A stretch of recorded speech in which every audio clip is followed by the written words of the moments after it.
Hey, this is Mad Movie Mark of the Mad Movie Mark Movie Review.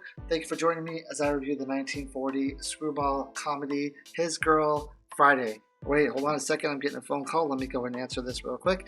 Hello, this is Mark. I wouldn't cover the burning of Rome for you if they were just lighting it up. And if I ever lay my two eyes on you again, I'm going to walk right up to you and hammer on that monkey skull of yours till it rings like a Chinese gong. Well, that was weird and slightly rude. Let's just continue on as if everything's going really well. If this is your first time joining me, I'm reviewing every movie in this book, the 1001 movies you must see before you die. His Girl Friday stars Cary Grant as Walter Burns, Rosalind Russell as his ex-wife Hildy Johnson, and Ralph Bellamy as her new fiance Bruce Baldwin. It was directed by one of the greatest directors of all time. He is one of my personal favorites. I'd probably put him in either the top 10, maybe even the top 5 of all time. He did such films as Scarface, The Shame of a Nation, Bringing Up Baby, Only Angels Have Wings, Ball of Fire, Sergeant York, The Big Sleep, Red River, Rio Bravo, El Dorado, and Gentlemen Prefer Blondes. What an embarrassment of riches this person did in their career. It is, of course, Howard Hawks.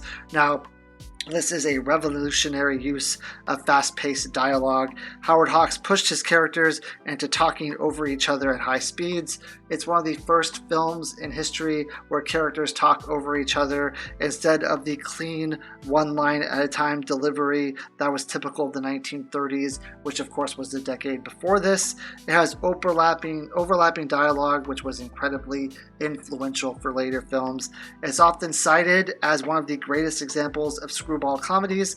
He of course did Bringing Up Baby, which I think is the greatest screwball comedy. So to have two in the top 10 of all time is absolutely amazing, and also through 3 really great westerns as well. Like what a director Howard Hawks was. Now of course a screwball comedy is a style known for its rapid fire wit, chaotic situations, and battle of the sex dynamics. Now Rosalind Russell's character Hildy Johnson was one of the first examples of a fast-talking, career-driven woman who can outmatch men at their own game. This helps cement Cary Grant as charming, manipulative, witty, and slightly unscrupulous, which is a lot of characters that he played in his movies. It's also a critique of journalism and politics, and it talks about sensationalist reporting, corrupt politicians, and a race for headline over truth.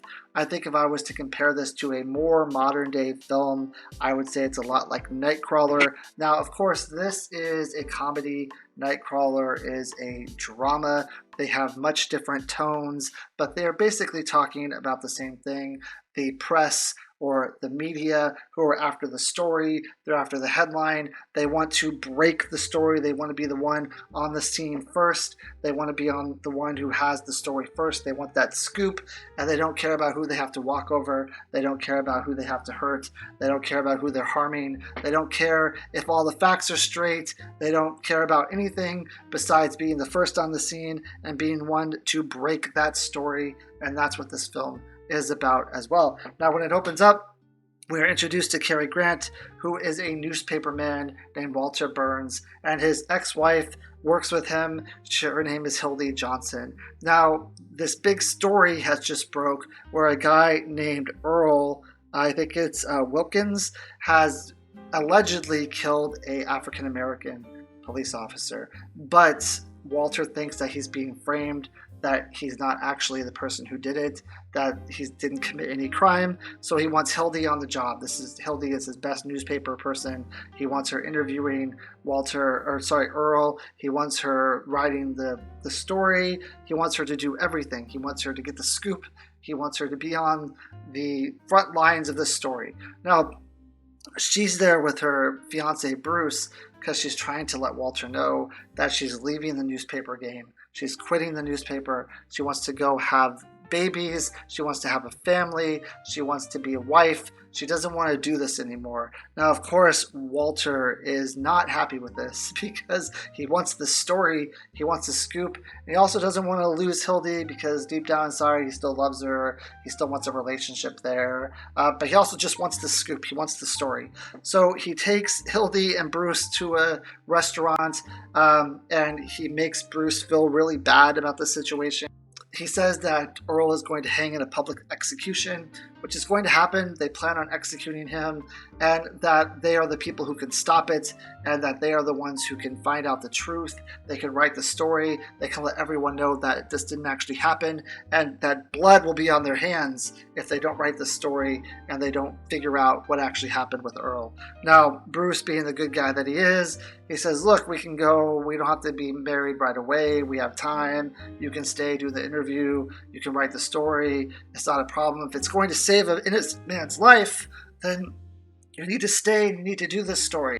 Hildy decides that she's going to do it, but her fiance is an insurance salesman. And she says, I'll do it, Walter, if you promise to buy a big, expensive insurance policy and give us the money right away so that we can take that money and we can go and we can have it for our honeymoon, have it for our wedding. We'll have money to spend. We'll be able to get out of here and live the life we want, and we'll have extra money to do it. So Walter agrees to do that as long as she writes the story and she does the interview, and he ends up giving her a check. Now, after that, he makes Bruce's life complete hell. He does the best he can to get them to not leave to get married and to stay and do the story. After he gets the check, Walter ends up trying to steal the check from Bruce. He steals his wallet. He gets him arrested a couple times. He eventually gives him like counterfeit money, and Bruce gets arrested for counterfeiting. So for a good portion of this movie, Bruce is being arrested and he's in and out of jail, and he's just trying to get with Hildy so that they can leave. Now, at the same time, Earl ends up getting convicted of this crime, and he gets sentenced to death. Now, there's a state of execution where the governor says, we don't think he actually did this crime, so we're going to halt his execution. The politicians at the time decide that they are going to just pretend that the stay of execution never happened. They are up for re-election soon. The city really wants an execution. They want someone to have been convicted for this crime. And they feel like if they go back and they say that they were wrong, they're going to look really bad, and it's going to just reflect really poorly on their police system, and it's not worth it. So they're just going to pretend like this never happened. Now, Earl ends up getting arrested, and he breaks out of prison. And when he breaks out of prison, he runs into Hildy, and Hildy convinces, this is like in a big building. This is in the newspaper building where they confront each other. Hildy convinces him to hide in a desk. So she does this not so she can find time to acquit him and to figure out what actually happened and to buy him time while he's in the desk. She does this because she wants to say that the newspaper caught him, and that the newspaper is the one who is breaking the story. They have the headline news. They have the guy in the desk. They caught him, and here's the criminal, even though she knows that he didn't commit the crime because she was there when the state of execution was given. So she knows that no crime has been committed here. So that's I'm not going to give away the ending of the story or what happens, but that's essentially what's going on. I thought this movie was really funny. There's a specific scene involving the desk where Cary Grant is trying to figure out how to get this desk downstairs.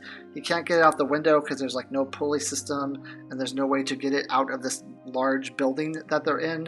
He can't just roll it down the stairs in the building because someone will find him and they'll wonder what's going on with the desk. So he's beside himself. He doesn't know how to get this desk downstairs. So some of the politicians come in and some news reporters come in and they say, look, we know he's here somewhere, so we want to turn this place upside down. We're going to have to take this desk out of here. And Cary Grant's like, you just try to take that desk out of here. I bet you can't lift it. You get all the men you want. You get 10 men in here. You can't get this desk out of here. He's trying to use like reverse psychology, and I think that's probably one of the funniest scenes in the movie for me, is when he's trying to tell these people not to take the desk, and that's what he wants, because that's what he wants them to do.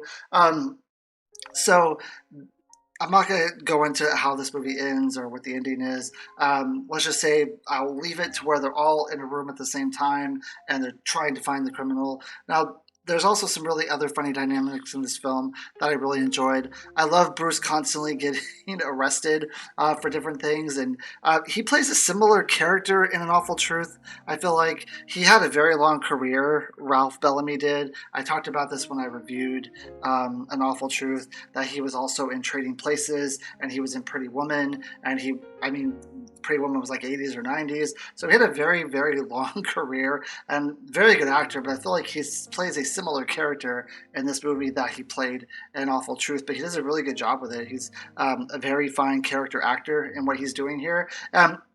I also really loved that Hildy Johnson was constantly trying to be one step ahead of Walter, and Walter was trying to be one step ahead of her, like in the background while everything else was going on, and like the back and forth that they were doing. That trying to guess what each other were doing, I thought was very hilarious. Besides this movie being very funny, it has some very serious aspects to it too, which I really enjoyed the contrast. So as I was watching the movies from the 1930s, as you get to like 1938, 1939, you really see these movies take a little bit of a tone change, where a lot of the movies specifically reference, even if it's a subtle reference, the rise of Hitler, the rise of Nazism, the impending war that's coming, World War II, and you really see this kind of boiling up. You really see it in the background, how people are terrified of Hitler, how people are terrified of this war, of what's going to happen. And then in this film, they actually name drop Hitler. They talk about the Nazis a lot in this film. They kind of make subtle hints about the war, which I thought was really, I mean, for 1940, when the World War II is just getting started, I think that's a really topical thing to mention in the film. I give them a lot of credit for that, to have the guts, because I mean, this would be like probably mentioning, I don't know, I'm going to throw a really weird example out there, but like mentioning COVID right when COVID was at its peak, right when it was happening. People get away from the movies to forget about that kind of stuff. But here you are, you have a film that's kind of mentioning it in the film. And I really thought that was a brave thing to do. And I really thought it was a really an awesome thing that they did. Besides that, there is also this, the fact that the guy who gets caught, Earl, at one point when she puts him in the desk, it's not because she wants to try to go and find who did the crime. She's not trying to solve it. She's not trying to buy him time while she investigates this. She wants to be the person who found Earl. She wants the newspaper to be the person who breaks the story, who caught the criminal. And he's just kind of in there in the desk, sitting there while everyone's basically either trying to find him or using him. They don't care about the truth. They don't care. She knows that he didn't commit this crime, because she was there with the state of execution was delivered, but she wants to deliver the story. She wants to be like, this is the guy that was caught. Even the newspaper people, when he ultimately comes out of the desk, the newspaper people have different opinions and different headlines about what's happening. They're like, Earl caught in desk, had shootout with cops. Earl caught in desk, shot in leg. Earl caught in desk, got in fist fight with cops. Earl caught in desk, arrested without incident. They all have this different headline because they're trying to find like the one that'll capture people's attention the most. They don't care about what the truth is. They don't care about what actually happened. They just care about what the readers want to read, and they care about what is going to grab people's attention. They don't care about this person's life at all. They don't care about how any of this is affecting him. While he's sitting in the desk and people are talking about him, about how he's going to be hanged, or about how the newspaper caught him. When the police come in, they start talking about him. He's just sitting in the desk hearing all of this. And the whole time I was thinking, like, what's going on in his head that he's hearing all these people talk about him, and he's just there, someone who hasn't committed this crime, sitting alone in a desk, probably frightened, terrified about what's going on. There's no one there to reassure him. There's no one there to say, like, we got your back. We're going to investigate this. We're going to see what's going on. It's just people fighting over who's going to be able to use him for what they need to use him for, whether it's an execution to get reelected or it's a headline in a newspaper. They all are just fighting over who is going to be able to use him first, which I think is also a very interesting aspect of this film. There's a character also in this movie who plays the girlfriend of Earl, and she's said to be the girlfriend. At one point, she declines ever knowing him, or she just met him. But it's pretty clear towards the end of the film that these two people are together. And at one point, she's begging with the press. She's trying to say, "Look, he didn't do this. He was framed. This isn't a crime that he committed. I have proof of this. I can show you that it's not something that actually happened." And the press are just kind of like whisking her away, saying, "Yeah, okay, like, you're his girlfriend. That's something that you're supposed to say. We don't believe believe you. Just you can go ahead and go on home. Like, who cares? They don't care about the actual truth about what's actually happening. Any one of those reporters could have stepped up and said, well, let's investigate this. Let's do an investigation. Let's see what actually happened. They don't care because that's not the headline that's going to drive what they're trying to drive, their agenda.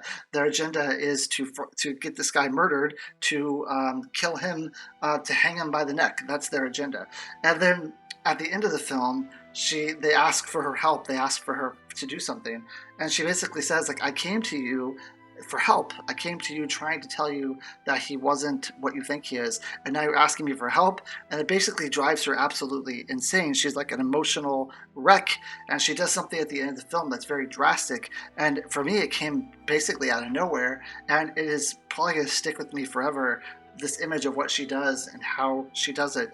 And it's just a very powerful scene. It's very moving. It's crazy. Like, it's crazy to watch on screen. And I thought when you have that mixed with like the screwball comedy, because this movie is very funny, it's just a very balanced film, and I really enjoyed it a lot. I just think it's really good.